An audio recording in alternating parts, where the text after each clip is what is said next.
Being intelligent can help you succeed in almost every area of life. It helps you think clearly, plan ahead, and make smart decisions. But when it comes to love, intelligence doesn't always work in your favor. In fact, sometimes it quietly becomes the biggest obstacle. My name is Maya, and in today's video we are going to talk about why smart people fail at love, and why being intelligent doesn't automatically mean you'll be emotionally fulfilled in relationships. Smart people usually grow up learning one powerful rule. If you understand something well enough, you can control it. If you analyze a problem deeply, you can solve it. If you think clearly, you can avoid mistakes. This mindset works perfectly in academics, careers, and personal goals. But love doesn't follow the same rules. Love is emotional, unpredictable, and sometimes completely illogical. And that's where intelligent minds begin to struggle. One of the most common patterns is this. Smart people think before they feel. Instead of allowing emotions to naturally rise, their mind steps in immediately. They don't ask themselves, how do I feel around this person? They ask, is this right for me? Is this safe? Is this a good decision? Love slowly turns into a mental calculation instead of an emotional experience, and without realizing it, they disconnect from their own feelings. Overthinking becomes their constant companion. They replay conversations in their head. They analyze pauses, tone, and word choices. They search for hidden meaning in simple moments. A late reply creates anxiety. A short message feels like rejection. A small change in behavior triggers fear. Their mind fills the gaps with imagined stories, long before reality has a chance to speak. And the more they think, the less they enjoy the connection. Love starts to feel heavy, not exciting. Another major reason smart people struggle in love is emotional self-protection. Most intelligent people have learned how to rely on themselves. They've solved problems alone. They've handled disappointments quietly. They've built independence as a survival skill. So when love asks them to depend on someone else, it feels unfamiliar. Needing someone feels risky. Relying on someone feels unsafe. They tell themselves they're being mature and cautious. But deep down, they're afraid of vulnerability. Vulnerability means opening doors you've spent years keeping closed. It means admitting you care. It means accepting that you could be hurt.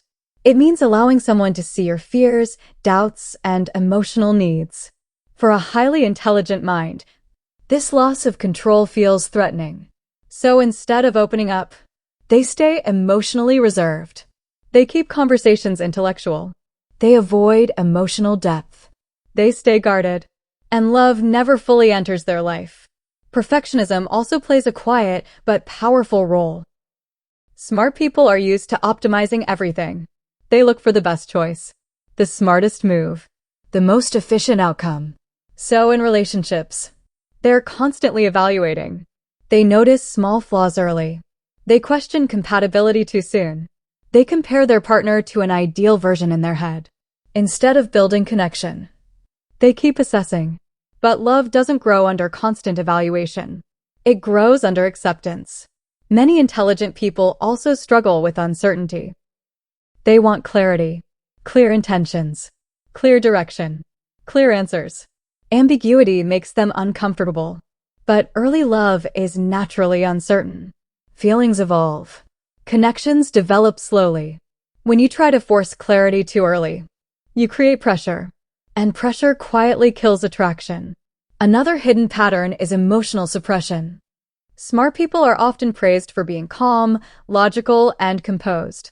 They learn that strong emotions should be controlled. So when jealousy appears, they dismiss it. When sadness arises, they ignore it. When attachment grows, they downplay it. They intellectualize emotions instead of feeling them. But emotions don't disappear when you ignore them.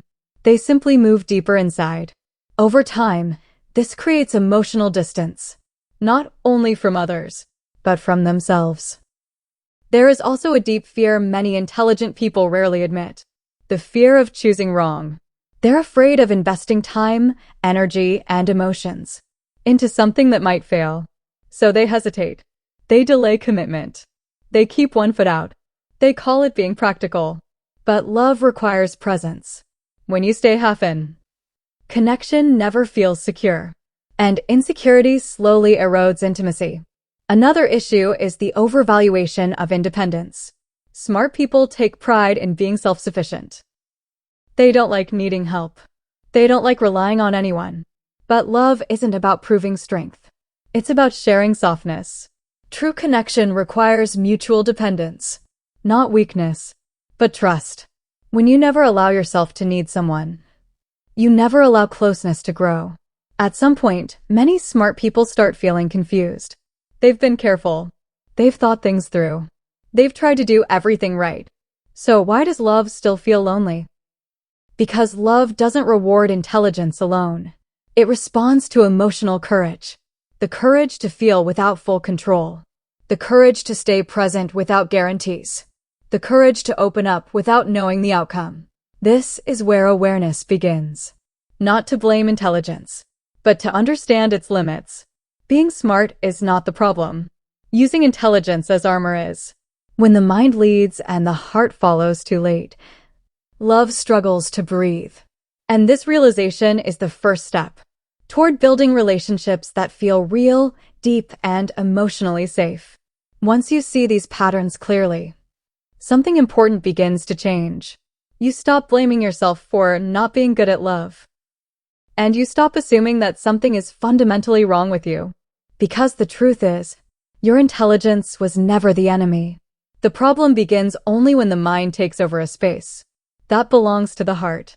The real shift starts when smart people learn to stop treating emotions like problems to solve. Feelings are signals, not equations. They don't need to be fixed immediately. They need to be felt, understood, and respected. When you feel anxious, don't rush to analyze why. Pause. Notice where it lives in your body. Breathe through it. Ask yourself, what is this emotion trying to tell me? Often, the answer is simple. You care. You're afraid to lose. You want closeness. And none of that makes you weak. Another powerful shift happens when you allow yourself to express emotions in real time. Smart people often wait until they fully understand their feelings before sharing them. But connection doesn't wait for perfect clarity. Sometimes honesty sounds like, I'm not sure why, but this made me feel distant. Or, I didn't expect to feel this way, but I do. You don't need polished language. You need sincerity. Emotional expression creates safety. Silence creates distance. Learning to tolerate uncertainty is another key change. Love will never give you full guarantees. No amount of intelligence can predict how another human will grow, change, or respond. Trying to eliminate uncertainty only increases anxiety. Instead of asking, is this going to last? Ask, how does this connection feel right now? Presence is more powerful than prediction. Love grows in moments of shared experience, not in future projections. Letting go of perfection is also essential. The right relationship won't feel flawless. It will feel human. There will be misunderstandings, awkward conversations, emotional misalignment at times. But growth happens inside those moments, not outside them. When you stop searching for the perfect connection, you make space for a real one. Another deep shift comes when you redefine control. Control in love doesn't mean predicting outcomes. It means choosing how you show up. You can control your honesty, your effort, your boundaries. You cannot control how deeply someone else feels or how long a relationship lasts. When you accept this, love stops feeling threatening and starts feeling freeing. Smart people also benefit from learning that vulnerability is not exposure without limits. Vulnerability does not mean oversharing with the wrong person. It means gradually allowing the right person to see more of you. Trust is built in layers. You don't hand over your heart all at once. You open it slowly, intentionally, and with awareness. This balance allows emotional depth without losing self-respect. Another important realization is this: independence and intimacy are not opposites. You don't lose yourself by loving deeply. You expand yourself. Healthy relationships don't erase individuality. They support it. Needing someone emotionally does not cancel your strength. It humanizes it. True intimacy exists when two strong individuals choose connection, not because they're incomplete, but because they want to share life. Smart people often believe they must always be composed. But emotional maturity doesn't mean emotional suppression. It means knowing when to speak, when to listen, and when to feel without judgment. Allowing emotions doesn't make them louder. It makes them clearer. And clarity brings calm. One of the most powerful changes is learning to trust emotional feedback.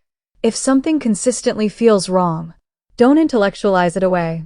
And if something feels warm, safe, and grounding, don't dismiss it just because it lacks drama. Healthy love often feels quiet, not boring, but peaceful. And peace can feel unfamiliar to a mind used to chaos disguised as excitement. As intelligence and emotional awareness begin to work together, relationships start to feel different. Conversations feel more honest.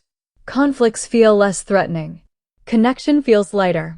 You stop performing. You stop proving. You stop protecting so much. And in that openness, love finally has room to grow. The goal is not to become less intelligent. It is to become more emotionally present, to let the heart speak, without the mind interrupting every sentence, to allow love to be experienced, not managed. If you're smart and still struggling in love, this doesn't mean you failed. It means you're standing at the edge of emotional growth. The moment you stop asking, how do I control this? And start asking, how do I stay open here? Everything begins to change. Love doesn't ask you to abandon your intelligence. It asks you to balance it. When thought and feeling move together, relationships stop feeling confusing and start feeling real. And that's when love finally becomes something you don't have to figure out, only experience.